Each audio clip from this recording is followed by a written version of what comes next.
Hello, I'm the Nostalgia Critic. I remember it so you don't have to. Remember when I said I didn't like the Flintstones cartoon?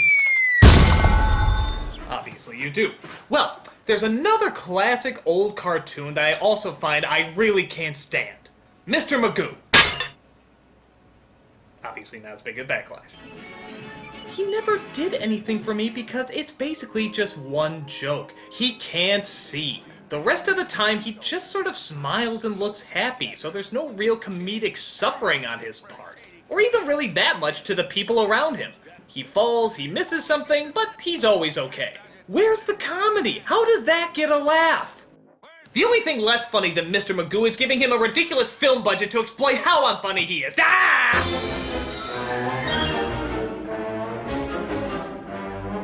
If you can't see what's wrong with this flick, then you're as nearsighted as this dumbass idea. You know the term, if it's not broken, don't fix it? Well, there was a term in the 90s that went, if it's broken, Disney's found a screenplay. This was during their especially bad run of horrible live-action movies. And trust me when I say this is certainly the topping flag of shit mountain.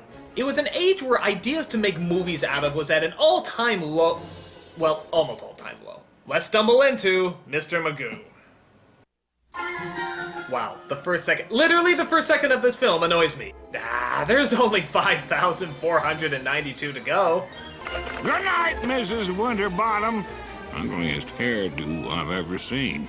I guess it figures that we start off on the cartoon during the credits, but honestly, it's kind of distracting that while Leslie Nielsen stars as Magoo in the movie, he doesn't do his voice in the credits. I know it's a nitpick, but it just sort of emphasizes the direct side-by-side comparison of how much these two don't have in common.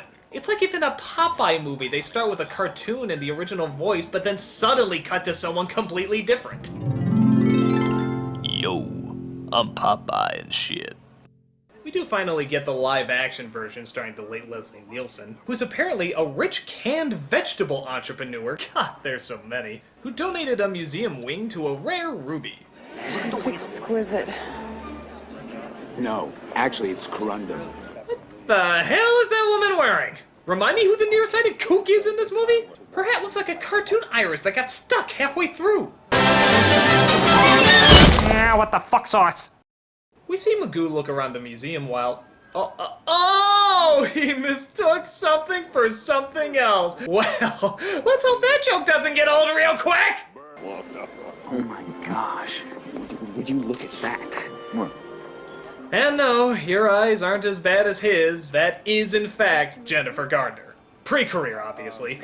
I am Stacy Sempanahoditra. This is my nephew, Waldo. Waldo Magoo. It is an honor. Oh god, what ethnicity do they have her mocking? With the vague accent, the weird hair, that Chinese Cracker Jack sailor suit. It's like the Quizak Hatterack of stereotypes. It insults all races at once. May all of the exhibits in this hall shine with the light of human knowledge. He tries cutting the ribbon, but ends up cutting an electrical cord. And tell me if the scene looks more cutesy or horrifying.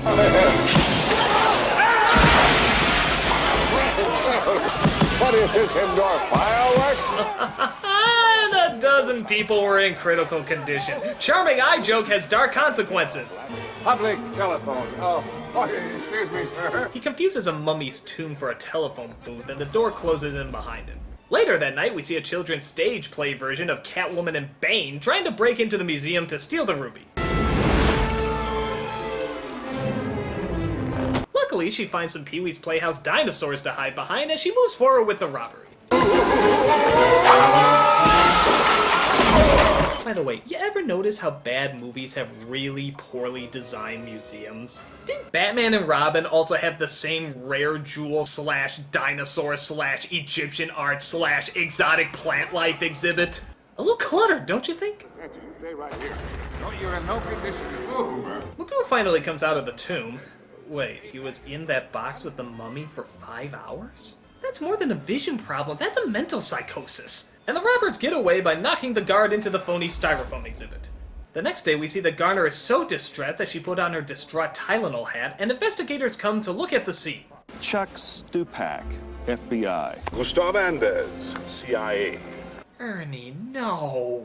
God damn it, I'm sick of you showing up in shit! You're a good actor, you have style and class. Please tell me you're doing stage work somewhere, I'll gladly see it just to apologize for the fact that you're in this dick demon! The CIA has no jurisdiction on American soil. This could very well become an international incident. Not if you don't get in my way, fancy pants.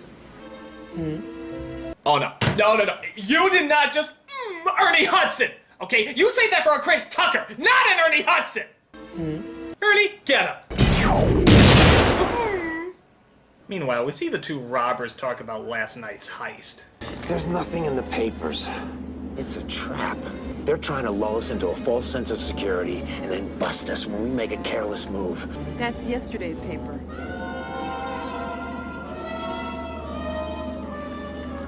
That's right, folks. You just witnessed a film where they actually played the wah wah wah music. Little known fact, the composer actually killed himself 3 minutes later after being forced to write that piece. She gets him to hand over the giant ring pop and kicks him off the boat. But he tries to take her down with him, and the jewel falls into Magoo's boat, who just happened to be passing by. This guy is like an unfunny duo seeking missile. Blast your flitter, Jabba, you! They hope they can get back at the opera that night, where Magoo is not only attending, but also performing?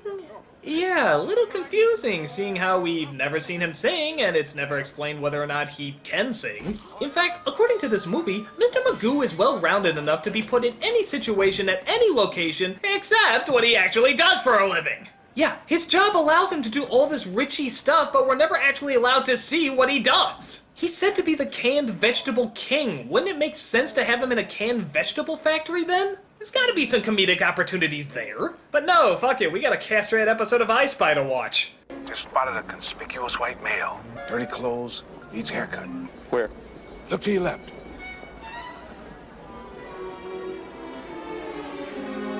Oh snap! You just got HUD! The lady thief disguises herself and tries to get an interview with him, while the male thief is a little bit more direct. Just showing the audience what that does? Okay. But he can't get past his Loki horns, and, big shock, he gets knocked out! Which causes him to accidentally turn on a giant fan.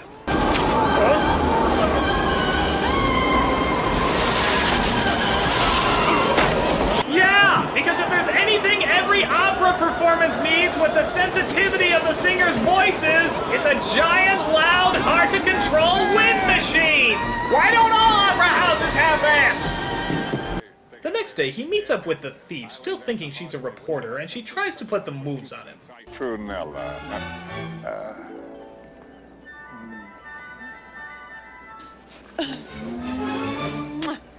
You know, this film is so dull and useless. I'm actually more interested in the backstory of the fish. Did he have a good life? Do you think his family appreciates what the sacrificing of his body is going to? Well, did you see what they did with Howard's body? Yes, I did. Please tell me he's at least being used to feed a poor starving family. No, he's being used for a live-action version of Mr. Magoo. Warner Brothers or Disney? Disney. We also get a little info about that thief as well. It's Luann LeSueur, the Black Widow. She kills all of her male accomplices. No one has ever been able to finger her. What a shame. They die before they finger her? Yeah, I know. You like that, Paul? You like that? You like that there, Paul? You like that? Kai's a kite. All right, ladies and gentlemen, we will be right back with a Miss Penelope Cruz.